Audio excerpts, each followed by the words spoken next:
Olá, tudo bem? Meu nome é Douglas Andrade. Nós vamos trabalhar aqui, né, dentro da disciplina Legislação Extravagante.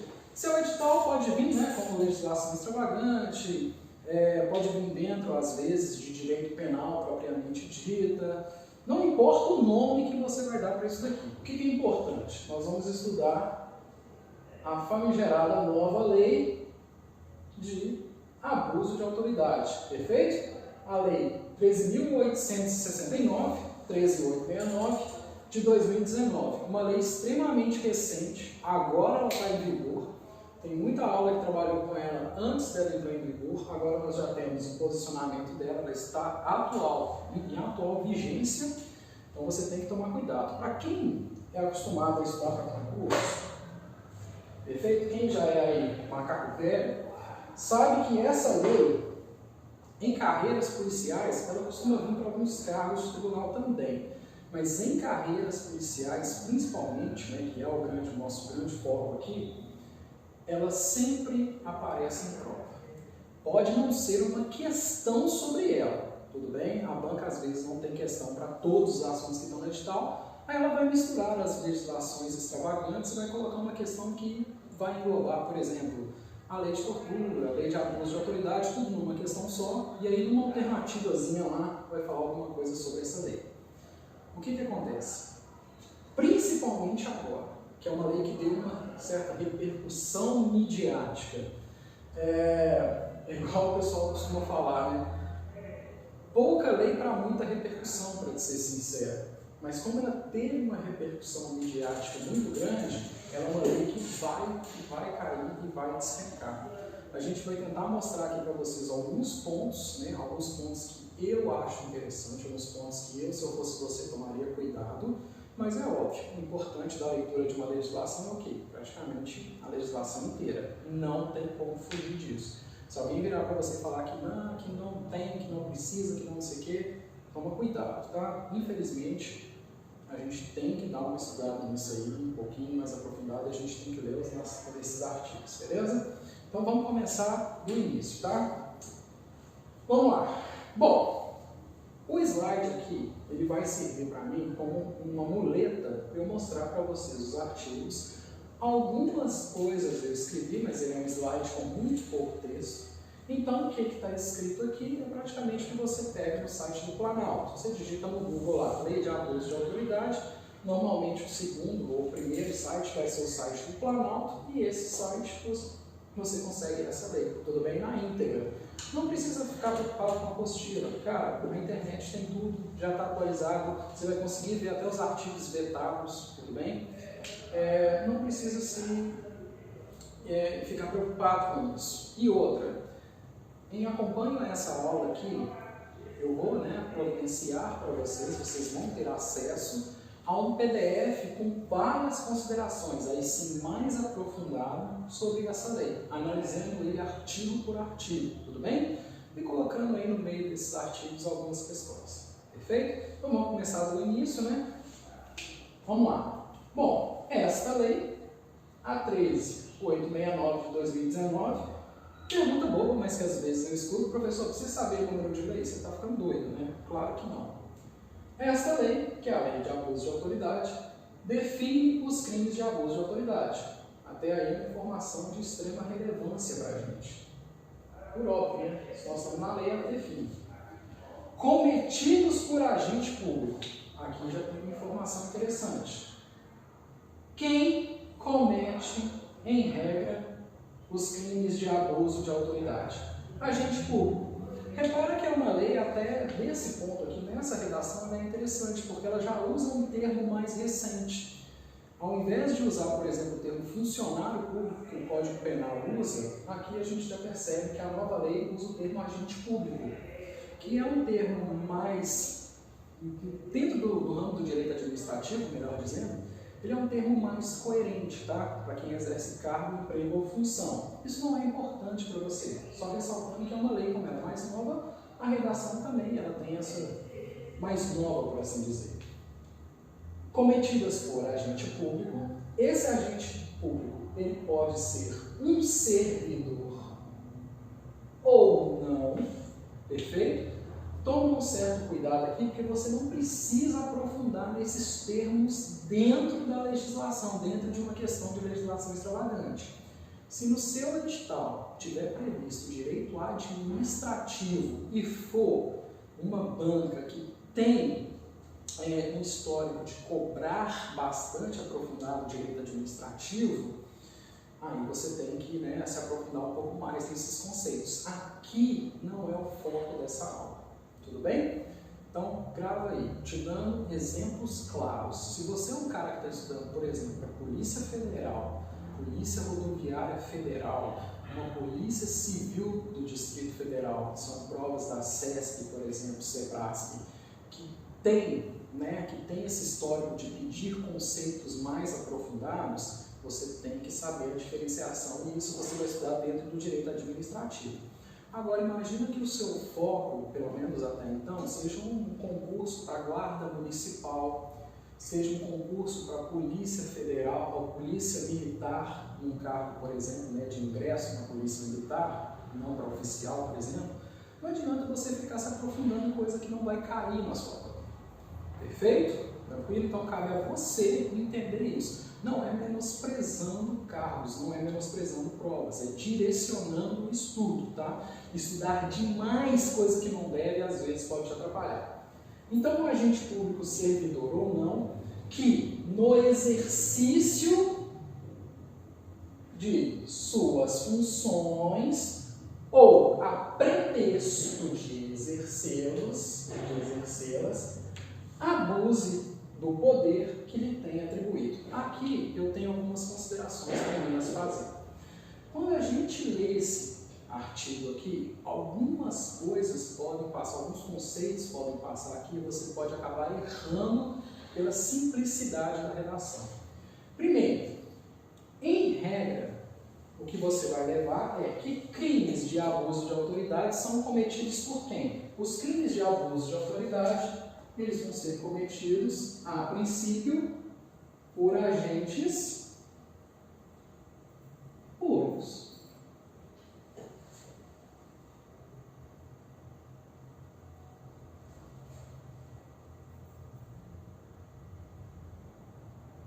Por agentes públicos.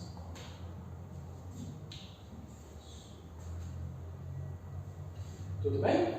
Então, quando a gente tem essa classificação aqui, quando a lei restringe quem pode cometer o crime, a gente dá um nome dentro do direito penal para isso. Nós chamamos isso aqui de crimes próprios. Ou seja, quem pode cometer que tipo de crime aqui, Quem pode cometer aqui são agentes públicos. Isso é uma característica que se exige uma qualidade especial do agente, e toda vez que um tipo penal exige uma qualidade especial do agente, nós falamos que esse tipo penal, esses crimes propriamente ditos, são chamados crimes próprios. Dentro do direito penal, quando você estuda, geralmente o professor ele dá 3 exemplos, são os chamados crimes comuns, crimes próprios e os crimes de mão própria, tudo bem? Cada um com a sua classificação. Falando rapidamente, crimes comuns, qualquer pessoa pode cometer um crime comum. O exemplo mais clássico do mundo é o caso do homicídio. Qualquer pessoa pode cometer um crime de homicídio. Exemplo de crime próprio. O crime próprio exige uma qualidade especial do agente, tudo bem? O agente tem uma qualidade especial. Exemplo mais clássico, o crime de peculato. O que é peculato? Peculato nada mais é do que um furto.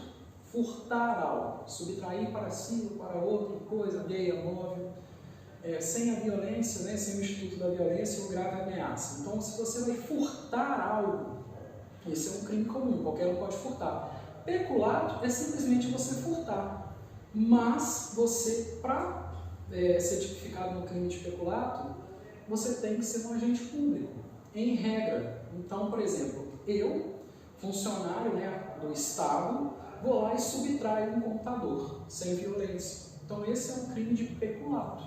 Perfeito? Exige uma qualidade. Eu fui servidor, passei em concurso público e tal, e aí furtei o computador de onde eu trabalho.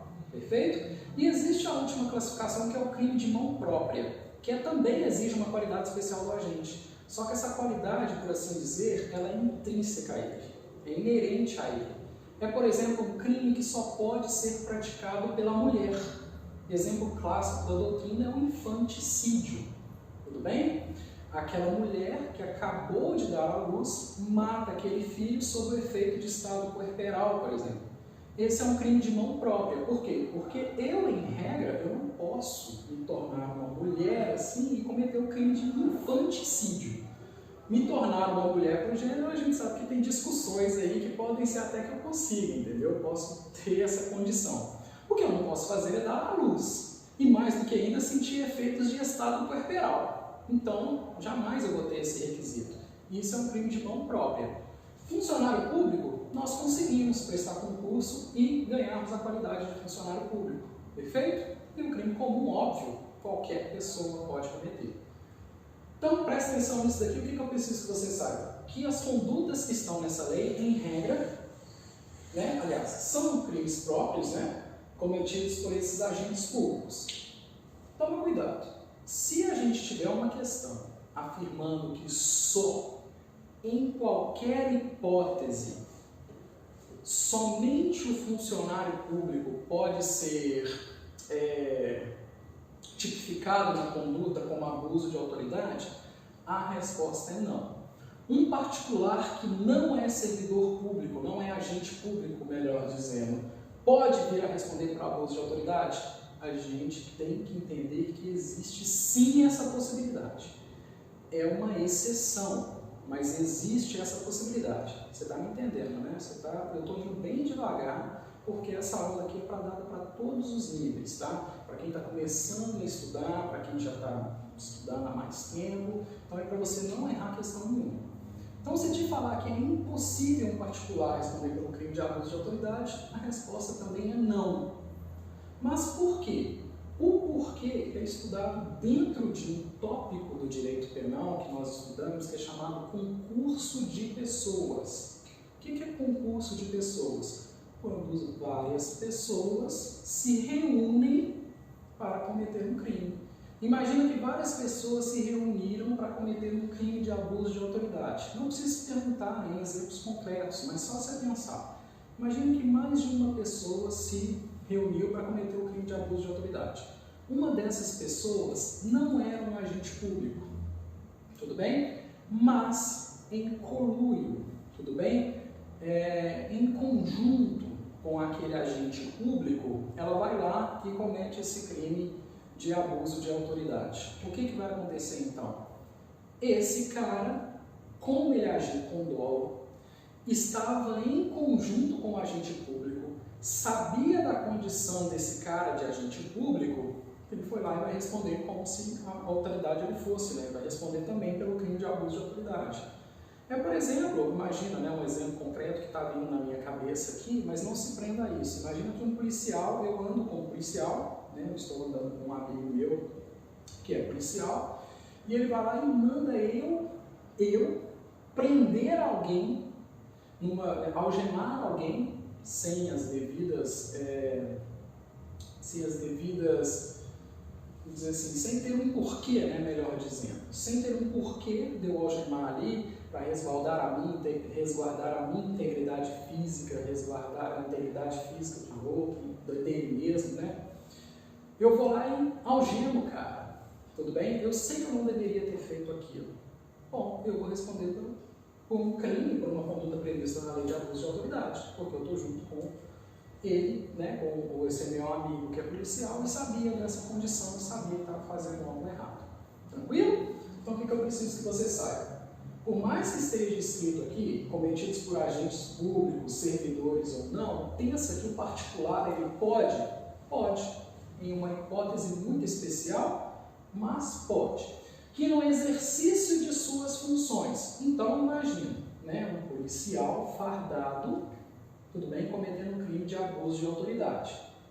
Mas, e esse policial de férias? Ele poderia responder? Ele não está no exercício das suas funções em regra? A resposta é pode sim. Por quê? Imagina que o policial está de férias na praia. se ele invocar a função dele, se ele virar e falar assim, olha, eu sou policial, o cara tá de sunga lá e fala assim, de repente, tipo assim, você sabe com quem que você está falando? Eu sou oficial, não sei o quê. Cara, acabou. Ele invocou a função dele, a pretexto de exercê-la. Ele pode responder por abuso de autoridade? Pode, mesmo que a princípio ele não esteja no exercício das suas funções, mas ele invocou o instituto do pretexto de exercer. Tranquilo? Perfeito? Fácil pra caramba, né? Abuse do poder que lhe tenha sido atribuído. Então isso aqui é só uma redaçãozinha, tá? Muita coisa, porque parece que, nossa, vai demorar isso tudo em todos os artigos. Não, cara. Isso daqui é porque eu estou indo bem devagar para você entender tudo que está escrito aqui, para que no futuro eu não precise ficar repetindo. Eu só te rememore o que eu acabei de falar. Perfeito? Informações importantes. Os crimes de abuso de autoridade são crimes próprios, são cometidos em regras por agentes públicos. Particular pode cometer? Pode. Precisa estar no exercício das funções? Não. Um juiz de férias pode? Pode. Perfeito? Pode cometer abuso de autoridade? Pode, mesmo estando de férias. Tranquilo? Pensando nisso agora, vamos continuar comigo. Então vamos lá. Pensa que eu sou seu companheiro de estudo, tá? Imagina que nós dois estamos estudando juntos, né? Eu e você que está assistindo essa aula. E aí nós somos os colegas, caras. Nós estamos dialogando aqui, nós estamos conversando aqui de igual para igual, perfeito? Eu estou tentando te mostrar o caminho correto e você aí fazendo a sua parte estudando. Aqui não é uma aula cheia de palhaçada, aqui não é uma aula que vai ficar imitando personagem. Aqui é uma aula para te ajudar a estudar. Aqui é uma aula que você pode colocar lá o foninho de ouvido aí dentro do carro, ou então depois você vai ver aí eu falando bem calmamente e te explicando conceito por conceito. Perfeito? Então vamos lá. Artigo 1º, parágrafo 2º. As condutas descritas nessa lei constituem crime de abuso de autoridade.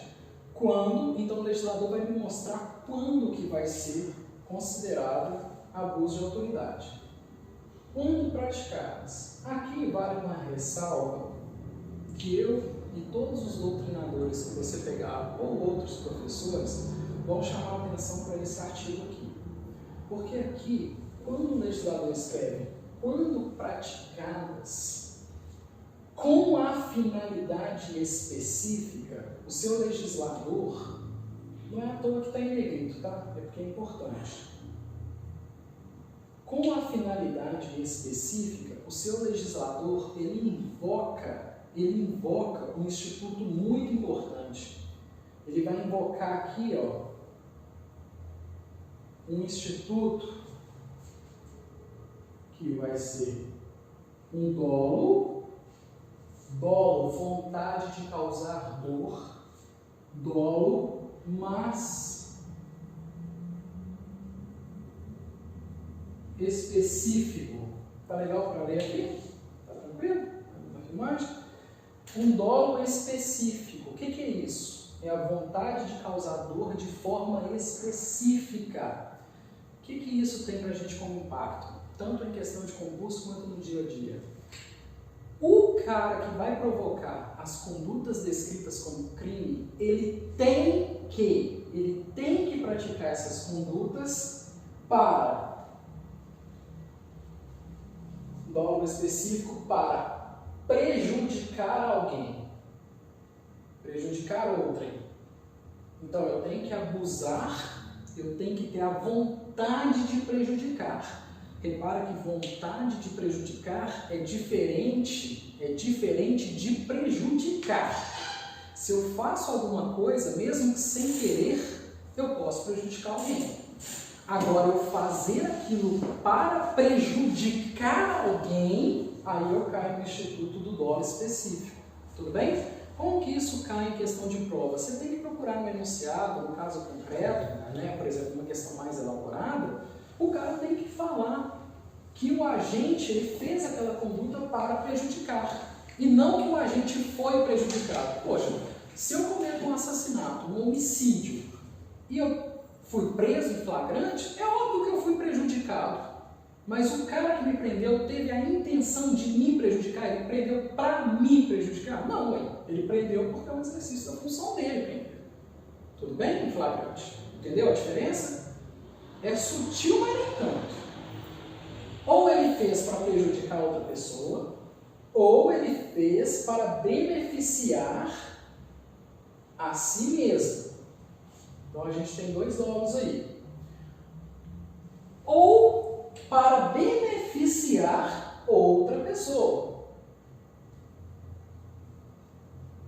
Então, olha o tanto de coisa que você tem que pensar para resolver a questão.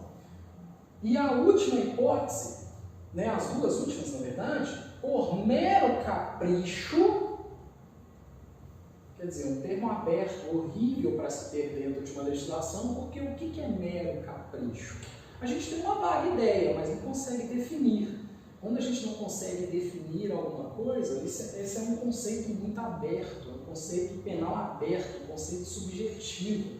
Isso é horrível, porque é fácil da gente encontrar juízes com interpretações diferentes e é fácil também a gente, por exemplo, tirar a conduta, né, de um servidor que merecia, por exemplo, ser punido por abuso de autoridade, mas com mero capricho, você não consegue provar e você acaba que não responsabiliza ele, né?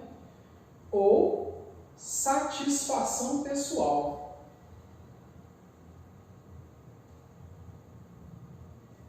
Grava isso. A gente tem aqui quais são os requisitos que você tem que verificar na conduta para que o cara não sofra crime de abuso de autoridade. Eu coloquei um slide que eu vou separar esses aqui. Passa para frente aí, um pouquinho, só para ficar mais claro, tá? Bom, então aqui eu tenho os nossos, eu separei 5, tá? Os 5 dólares específicos. Dolo específico, pessoal, também é chamado de especial fim de agir. Tudo bem? São sinônimos. Vontade de fazer. Perfeito? Só vai ser crime de abuso de autoridade quando nós chegarmos e estudarmos crime por crime, só vai ser crime de abuso de autoridade quando o agente o fizer aquela conduta, quando o agente fizer aquela conduta para prejudicar alguém. Então você tem que olhar, ele fez isso para prejudicar alguém? Bom, então pode tipificar. Ou beneficiar a si mesmo. Ele fez isso para um benefício próprio? Beneficiar outra pessoa, beneficiar um terceiro. Mero capricho, que é um termo horrível, mas está escrito lá, a gente precisa saber. Ou satisfação pessoal.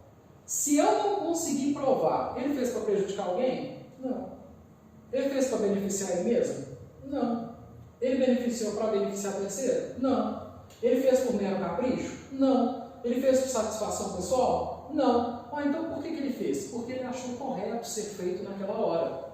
Há indícios de que ele achava que a conduta dele naquele momento era melhor ser feita. Parabéns! Você não responde pelo crime, mesmo que você tenha feito direitinho tudo que está escrito aqui, nos crimes que nós vamos estudar lá na frente. Entendeu tanto que isso aqui é importante? Como que isso aqui é importante no seu concurso? Para o cara contar a historinha, no meio do texto ele vai ter que colocar: o agente fez para prejudicar alguém, ele fez para beneficiar a si mesmo, ele fez para beneficiar a sua esposa, ele fez, um exemplo, por mero capricho. Ele vai ter que usar isso daqui, vai ter que te dar pistas. Por quê? Porque se ele não colocar isso daqui como pistas, eu não posso falar que é abuso de autoridade. Isso, além de facilitar um pouco a nossa vida como concurseiro daqui para frente, nas provas mais recentes, que vão cobrar essa lei, isso no mundo real também é muito importante. Perfeito? Então toma cuidado, marca uma caveira no parágrafo primeiro, tudo bem? Escreva isso daqui no seu caderno. Okay? Vamos dar continuidade aí nos nossos estudos, tá? Parágrafo 2º. O parágrafo 2º é: a divergência na interpretação de lei ou na avaliação dos fatos e prova não configura abuso de autoridade. Aqui, quando nós acompanhamos a elaboração da lei, aqui, inicialmente, melhor dizendo, houve uma tendência do legislador a tentar punir, principalmente, aqueles membros do judiciário que fizessem interpretação a mero prazer. Então, se não fizesse uma interpretação extensiva, né, prejudicando, quebrando, por exemplo, o princípio do indúbio pro réu, na dúvida beneficia o réu, eles queriam tipificar isso como abuso de autoridade. Não conseguiram, porque é muito complicado. O exercício do direito é interpretar a lei, né? A gente estuda a hermenêutica, né? A gente estuda essa interpretação, a gente estuda até meios de interpretação, né, da lei e tal, interpretação extensiva, interpretação restritiva, a gente estuda isso dentro do direito. Então aqui foi uma retratação, né, melhor dizendo, do legislador falando que, olha, a divergência na interpretação de um caso concreto, por exemplo, de um termo de mero capricho, não configura abuso de autoridade, porque eu, como juiz, entendo que é mero capricho de uma forma. Um outro juiz entenderia que é mero capricho de uma forma diferente. Entendeu qual que é o problema do termo aberto? Perfeito? Entendeu qual que é o problema disso dentro de um sistema de estudo de direito penal? Então aqui o legislador, ele meio que deu essa proteção, né? Se houver essa dúvida aqui, não configurará abuso de autoridade. Tranquilo? Isso aqui, tranquilo, eu acho que vai ter poucas derivações disso daqui dentro de prova, mas eu acho, vamos ver o que acontece, né? Agora nós estamos já no artigo 2º, o artigo 2º vai começar a mostrar para a gente, aqui no título do slide, você pode acompanhar comigo a nossa muleta, né? Quem são os sujeitos do crime? Quem comete o crime? Eu parei no artigo 1º, não foi à toa, porque agora eu sei que você que está estudando comigo sabe. Quem são os sujeitos do crime? Vamos dar uma olhada aqui, ó. É sujeito ativo. Sujeito ativo é só um termo difícil para falar. Quem comete crime de abuso de autoridade é qualquer agente público. Até aí a gente já sabe, perfeito? Servidor ou não, a gente já sabe.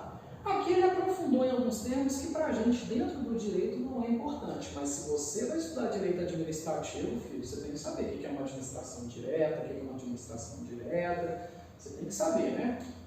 Da administração direta, a administração indireta, fundação, autarquia, sociedade, aquelas coisas que você estuda lá em direito administrativo, ou fundacional, de qualquer um dos poderes da União, dos Estados, do Distrito Federal, dos municípios e, nós não temos nenhum atual, mas se resguardou, dos territórios.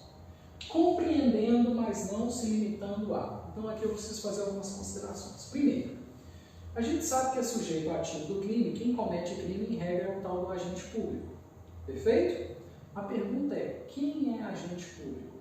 Essa lei ela fez um negócio interessante que aqui embaixo, em seguida, em vários incisos, ela colocou uma lista. E uma lista dentro do direito nós chamamos de rol. Colocou um rol listando quem que pode cometer. Eu não trouxe esse rol aqui para esse slide. Por quê? Porque ficava ruim de visualizar e tal. Mas o que você precisa entender? Caras, o rol, decorar é bom? É até bom que às vezes umas provas mais bobas colocam lá opção A, B, C ou D e colocam alguém que não está escrito no rol. Mas, presta atenção, quem que é agente público para a gente dentro dessa lei? Cara, qualquer um que você imaginar. Detentor de cargo, emprego ou função, transitória, o cara pode receber ou não, nós vamos ver isso. O cara pode ser com remuneração, pode não ser com remuneração. O que eu preciso que você saiba? Eu vou te dar um exemplo para você pensar o seguinte. Imagina que eu, médico, perfeito, trabalhe numa UPA, né? Numa unidade de pronto atendimento, só que eu não sou efetivo, não passei por um concurso, eu estou simplesmente contratado, contrato temporário. Enquanto vigorar aquele contrato, eu sou considerado um agente público, perfeito? Para fins dessa lei, tá? Sou considerado um agente público e eu posso cometer os crimes de abuso de autoridade. Qualquer um que você imaginar que trabalhe de alguma forma, de forma direta ou não, para a administração pública, pode ser tipificado aqui. E ele colocou um rol com quem pode. Mas o que é importante você perceber é que ele fez uma ressalva. Mas não se limitando. Ou seja, ele deu vários exemplos, mas são só aqueles exemplos? Ele escreveu aqui. Não se limitando. Quando isso acontece, é importante você perceber o seguinte. Não se limitando é uma forma bonita dele escrever para a gente isso aqui, ó. Que o rol, o que é rol para a gente? Lista. Que o rol, a lista que está aqui embaixo, ela é simplesmente, olha eu fazendo bobagem, simplesmente ou meramente exemplificativa. Ou seja, ela vai me dar exemplos. Mas se eu tiver algo que não está escrito na lista, eu tiver esse vínculo, que ele pode ser condenado por crime de abuso de autoridade, sem problema nenhum. Toma cuidado que rol exemplificativo, né? Um rol exemplificativo é diferente de rol taxativo ou rol exaustivo. Tá aí uma super pegadinha em prova. Lembra, nós somos colegas de estudo. Quando você vê esse rol exemplificativo, toma muito cuidado, porque às vezes umas bancas sacanas trocam a palavra exemplificativo por rol taxativo ou rol exaustivo. E você cansado, você acaba errando de bobagem. Porque exemplificativo e exaustivo parecem um pouquinho, né? O som da palavra parece. Perfeito? Fonética, né? Salvo engano. A fonética parece. E aí você lendo rápido, você acaba errando algo que você sabe. Tranquilo? Agora, nós não estamos à toa mesmo, né? Nós estamos aqui à toa. Lembrando que o sujeito ativo é o agente público. Somente, apenas, em todas as circunstâncias do mundo, só o sujeito ativo, só o agente público que vai responder por crime de abuso de autoridade? Não. Perfeito? Tranquilo? Até quem está gravando aqui já está ligado aqui como é que está funcionando. Perfeito? Já entendeu o que eu quis dizer. Então acho que ficou claro para vocês aí também. Passa para mim, por favor. Agora nós temos no parágrafo único uma definição que a gente costuma falar, né, quando isso acontece, quando a gente tem uma lei, melhor dizendo, uma norma, né? Lei é texto, norma é a interpretação que eu faço do texto. Então é muito comum o professor falar assim, a norma tal, que a gente já está partindo num ponto em que eu estou interpretando o que está escrito. Perfeito? Mas assim, para a gente chamar de lei ou texto, ou norma, não tem muita diferença. Perfeito? Mas quando a gente olha para esse tipo de texto que se auto-explica, a gente fala que é uma norma, a gente vai falar assim, que é uma norma explicativa, uma norma penal explicativa, que ela vai definir algum conceito, ela vai explicar algum conceito. Simplesmente ela vai virar para você e falar, reputa-se, considera-se agente público para o efeito da lei do crime de abuso de autoridade, perfeito? E para efeito penal no lato sensu, tá? Para efeitos de código penal lato sensu, perfeito? É sempre esse conceito que a gente usa. Agora, não pode ser pensado isso daqui dentro de um contexto de direito administrativo. Reputa-se agente para o efeito desta lei todo aquele que exerce, ainda que transitoriamente, não precisa ser permanente, ou ainda não receba nada para fazê-lo, por eleição, mandato eletivo, por nomeação, designação, contratação ou qualquer outra forma de investidura, ou vínculo, mandato, cargo, emprego ou função em órgão ou entidade abrangidos pelo caput deste artigo. Cara, isso daqui praticamente falou todo mundo que tem algum vínculo com a administração pública, seja ele transitório, seja ele permanente, seja ele você recebendo ou não. Se você tem esse vínculo, adivinha o que pode acontecer com você? Você pode sofrer os efeitos previstos da lei. Beleza? Lembra do artigo 1º? É por isso que eu expliquei ele bem devagar, para você ficar aqui, para eu conseguir fazer ele falar mais rápido. Tranquilo? Então não há mais o que falar. Vamos para frente. Aqui eu coloquei só um exemplo de uma questãozinha, tá? As questões, é óbvio, que você vai pegar daqui para frente, são questões todas adaptadas. Por quê? Porque foram questões, né, agora são questões da antiga lei, né, a 48, 98, e agora a gente tem que adaptar aqui para o nosso contexto, né? Nós estamos em Minas Gerais aqui, né? Então, questão para a Guarda Municipal. De acordo com a Lei Federal 13.869, o abuso de autoridade é um crime próprio. Até aí você está lendo e está falando assim, bom, eu acho que sim, está certo. Cometido por quem exerça cargo, emprego ou função pública. Certíssimo. De natureza civil ou militar, ainda que transitoriamente e sem remuneração. Tranquilo, o cara pode ser transitório, pode não receber, pode ser de natureza civil ou pode ser de natureza militar. Beleza? Então é uma definição até aqui coerente. Neste sentido, não, aí você está fazendo prova, você marca esse não admite-se hipótese em que o particular poderá ser tipificado como sujeito ativo para o crime de abuso de autoridade? Está certo? Não. Está errado. Então, essa afirmação aqui, daqui para frente, ela estaria errada. Entendeu como que cai? Perfeito? Eu estou inventando? Não, aqui cai aqui. Perfeito? Tranquilo? Passa para frente. Uma outra questãozinha ali, né? Só para a gente fixar um pouquinho. A Lei 13.869 de 2009 inovou ao apresentar de forma expressa a apresentação de quem poderá ser considerado sujeito ativo para o crime de abuso de autoridade. Em seguida, como uma novidade, o legislador apresentou um rol taxativo para esses sujeitos, citando como exemplo os servidores públicos, os militares ou as pessoas a eles equiparadas, membros do poder legislativo, imagina o vereador da sociedade, por exemplo, executivo, tudo bem? E judiciário, dentre outros. Cara, tá quase tudo certo. Onde você tem a casca de banana aqui não é rol taxativo.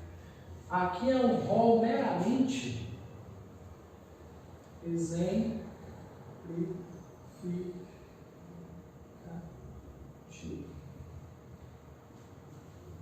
Perfeito? Questão paia. Paia é óbvio porque eu te mostrei isso daqui agora, né? Você fazendo lá na hora, você passa o olho disso aqui, lê tudo certo e cai numa casca de banana. Então tome cuidado com isso. Passa para a próxima, por favor. Salvo engano, é a última questãozinha, né, para abordar o que eu já falei para vocês até agora. Então, estão sujeitos à prática de crime de abuso de autoridade toda autoridade pública que exerça cargo, emprego ou função pública. Até aqui está certo. De natureza civil ou militar, também está certo.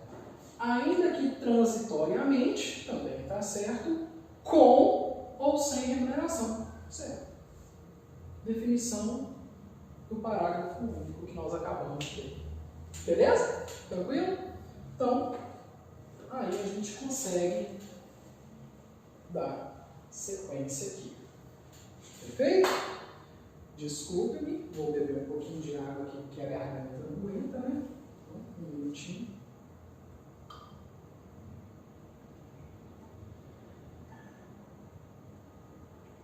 Agora nós vamos mudar o tópico, né?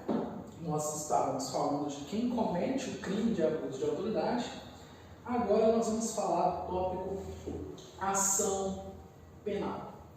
Aqui eu vou ser bem sincero. O tópico ação penal, ele é estudado pela matéria CPP, que é o Código de Processo Penal. E aqui nós temos uma série de distinções de cargos. Se o seu edital de um cargo nem pediu para você estudar Código de Processo Penal, não perca tempo estudando aprofundadamente o que é ação penal. Se o seu edital pediu o Código de Processo Penal, você já vai saber muita coisa que eu vou falar aqui e até mais aprofundado, porque você apresentou isso daqui. Então, o viés que eu vou apresentar aqui vai ser um viés mais simplista, um viés de prova, tudo bem? Eu não posso me aprofundar em todos os termos, porque essa aula ela já é grande, porque a lei é grande. Mas, se eu aprofundar em todos os institutos de direito penal aqui, ela vai virar uma aula de 10 horas, perfeito? Bom, então vamos lá. O que é a ação penal? Para a gente ser bem claro e bem direto, a gente precisa ter um conceito para ir para uma prova que não seja, claro, carreiras judiciárias, né, assim, que isso exige um conhecimento bem maior, ou carreiras específicas para quem é formado em direito. Se você vai estudar isso daqui para uma prova, cara, a maioria das vezes você mata todas essas questões sabendo praticamente isso que eu vou te falar agora. A gente precisa entender a ação penal em 3 viés.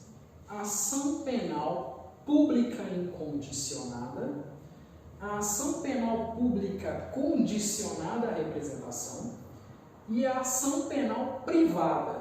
Tudo bem? De forma simplista, o que é a ação penal? Quando acontece um crime, você tem a persecução penal. Você precisa ir lá e tem que ter uma investigação para ver se houve um crime mesmo, né? Não é somente um corpo caído no chão que indica homicídio. Perfeito? Então você tem que ter essa persecução penal. E essa persecução penal ela pode socorrer de 3 formas. Por meio de uma ação penal pública incondicionada, ou seja, pensa no Estado como um todo, tá? E ele tem interesse, quando dependendo do tipo de crime, em punir aquela pessoa. Exemplo clássico que eu costumo dar é o homicídio. O homicídio é um crime de ação penal pública incondicionada. Pública por quê? Porque pertence ao público, a coisa pública. Incondicionada por quê? Porque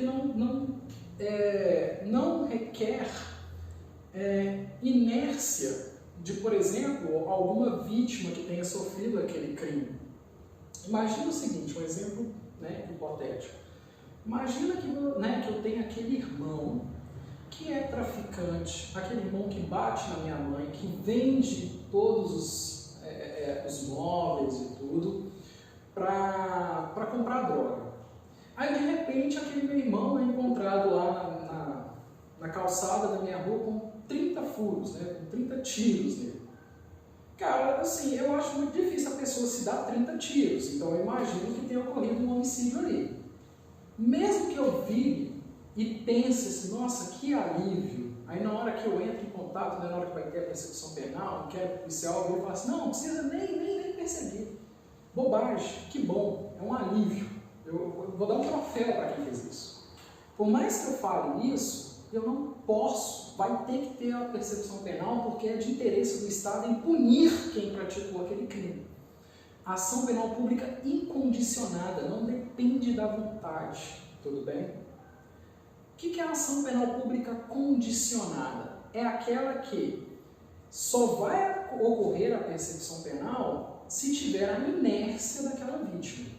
Um exemplo clássico é, por exemplo, o crime de estupro. O crime de estupro ele é de ação penal pública condicionada. O que eu quero dizer? Que se a vítima não quiser que aconteça a persecução penal, essa persecução penal não vai acontecer. Por quê? Porque parte-se do pressuposto que vai violar tanto a intimidade da vítima, ela vai ter que rememorar aquilo várias vezes, vai ter que dar depoimento, vai ter que contar detalhes, E às vezes, pensando no caso da mulher, que é a maioria, né, o homem pode sofrer estupro? Pode, mas pensando na nossa realidade, ela vai ter que rememorar aquilo tantas vezes que aquilo é tão doloroso que o Estado dá a opção para ela em não prosseguir. Perfeito? Por isso que a gente tem muita campanha de denunciar e tudo mais, porque é importante para que a gente possa perseguir essas pessoas e eles, né, sofrerem a punição devida. Agora, presta atenção. Quando eu falo que o estupro é de ação penal pública condicionada, você exige a representação da vítima nesse caso, você tem que tomar cuidado, porque se o estupro acontecer nos moldes de uma legislação extravagante também, que é a Lei Maria da Penha, esse estupro não é mais ação penal pública condicionada à representação, ele passa a ser incondicionada, ou seja, mesmo que a vítima perdoe, vai ocorrer a persecução penal se tiver indícios e materialidades de que ocorreu aquele estupro. Entendeu o que eu acabei de falar? Tranquilo? Então, eu expliquei a ação penal pública incondicionada. Não importa, vai ter a persecução penal. Ação penal pública incondicionada. Adivinha o que é ação penal privada? Ação penal privada é o Estado está cagando e andando. Desculpem os termos, mas ele não está nem aí. Ele só vai começar essa persecução se você fizer a representação. Perfeito? Agora preste atenção. Por que eu te expliquei isso tudo? Porque a única coisa que você precisa saber, se a sua prova não cobra Código de Processo Penal, e se a sua prova não cobra dentro do Código Penal o termo ação penal, porque aí você vai ter que aprofundar esses estudos, perfeito?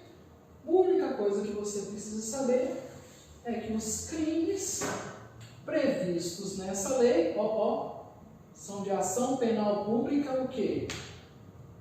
Incondicionada. Tudo bem? Então haverá persecução penal, né? Haverá persecução penal, mesmo que o agente não faça a sua representação, se houver indícios de materialidade que ocorreu o crime de abuso de autoridade. Por quê? Porque é de interesse do Estado punir aquele cara, punir aquele agente público que abusou da sua autoridade, da sua função ou a pretexto de exercê-la. Por quê? Porque aquele agente é a representação, é a personificação do Estado naquele momento. Então é importante para o Estado que ocorra aquela punição. Entenderam? Cara, com isso daqui você mata praticamente todas as ações penais públicas. Agora, e se o Ministério Público não der procedimento? Tudo bem? Você pode, por meio do... Passa o slide, eu acho que vai ficar mais tranquilo. Você pode admitir a tal, você pode utilizar o instituto da tal ação privada. Olha só, será admitida ação privada se a ação penal pública não for intentada no prazo legal, cabendo ao Ministério Público, tudo bem? Adiantar a queixa, repudiá-la ou oferecer denúncia substitutiva, intervir em todos os termos do processo. Aqui ela é uma lei essencialmente processual, ela vai versar sobre processo e procedimento da persecução. Se você tem que estudar isso daqui, parabéns, tenha atenção nisso. Se você não tem que estudar isso, com tudo que eu te falei, você mata qualquer questão. Primeiro, que tipo de ação penal? Ação penal pública incondicionada. É admitida ação privada? Sim, é admitida ação privada. Quando? Quando o Ministério Público não for intentada, né? Quando o Ministério Público... quando a ação penal não for intentada, né, no prazo legal pelo Ministério Público. Tranquilo? Beleza? Fácil demais. Matou a pau esse artigo aqui. Bota para frente.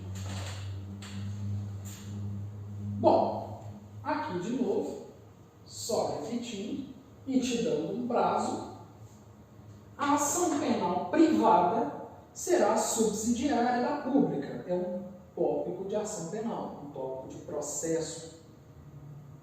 A ação penal privada subsidiária da pública será exercida no prazo de 6 meses, contado da data em que se esgotar o prazo do oferecimento da denúncia. Ou seja, você tem um prazo para oferecer aquela denúncia. Passou o prazo para o oferecimento do Ministério Público daquela denúncia, após esse prazo, contado para frente, você ainda tem 6 meses para a ação penal privada subsidiária da pública. são institutos de processo. Eu não posso ficar aqui explicando o que é ação penal em todos os institutos, porque senão a gente não sai daqui nunca. Quer dizer, sai, mas bem mais tarde. Tranquilo? Passa para frente. Bom, então, terminando esta primeira parte, nós vamos dividir essa aula aqui em possíveis tempos de 50 minutos, para não ficar tão cansadinho para você conseguir baixar o áudio aí, colocar no seu celularzinho e ficar com a minha voz enquanto você está dirigindo aí, ou então agora que você está em casa, com o tempo, lavando vasilho, escutando a minha voz na sua cabeça. A gente vai dividir isso para não ficar tão cansativo, tá? Então você vai lá, toma um café, esquenta, né? Se você está sentado, levante, estique, que aí a gente continua. Tranquilo? Beleza? Muito obrigado.